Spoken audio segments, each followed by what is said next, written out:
અલા તારો મગજ ફરી ગયો હે? અલો દેવસી કેતો જો કે તું રનિંગ માં ફેલ છો, આ હાટું ખેતરમાં દવા છાંટવા હાટું લાવીએસ ને તમારે મરી જવું છે એમ? પણ આ સોથી ટ્રાય છે. પણ સોથી ટ્રાય છે તો 5મી ટ્રાય કર. 20,000 ની નોકરી હાટું થઈને તારે મરી જવું છે. આ હાટું તારા બાપાએ તને પૈસા વાળાનો કર્યો? આ કિના ભેગો રે તું રે કિના ભેગો? પોલીસ ની તૈયારી કરતા હોય તો વાંચવાનું હોય, દોડવા જવાનું હોય, 2-5 વાર ટ્રાય દેવાની હોય અને પછી કઈ ભેગું થાય નહી તો કામ ધંધો કરી લે કે બીજી નોકરી કરી લે. પણ 4 વર્ષથી તૈયારી કરું છું. પણ 4 વર્ષથી તૈયારી કરે તો હું છે? તું 4 વર્ષ આને કોકે સડાવ્યો, આને કોકે મગજમાં નેગેટિવ ઘુસાવી દીધું. તું રે કિના ભેગો?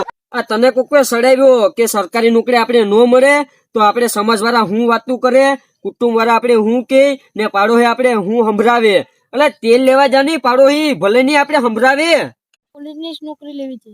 પણ તારે નોકરી લેવી થી તો તૈયારી કરી લે દાનિત થી 1 વર્ષ ને નોકરી ન મળે કઈ ભેગું ન થાય તો બીજી કઈક નોકરી કરી લેજે, બીજો કઈ કામ ધંધો કરી લેજે. આ જમાનામાં 1700 નોકરી છે અને 50,000 રૂપિયા કમાવે એ હું મોટી વાત છે. મરી જવાનું તને કિને શીખાડ્યું? બુદ્ધિ વિના ના. અમારે તો દોસ્તારું થઈને તારી ઉપાધિશ કરવાની ને. એટલે હવે મને આગળ કીધું કે આને મરી જવું છે, હું તાત્કાલિક ધીડો આવ્યો ને આ ભાઈ મને એમ કે મારે મરી જવું. તું સુધરી જજો બાકી તારા ટાટિયા ભાંગી નાખા. હાલ છાની મની નો ઘેર મૂકી જાવ.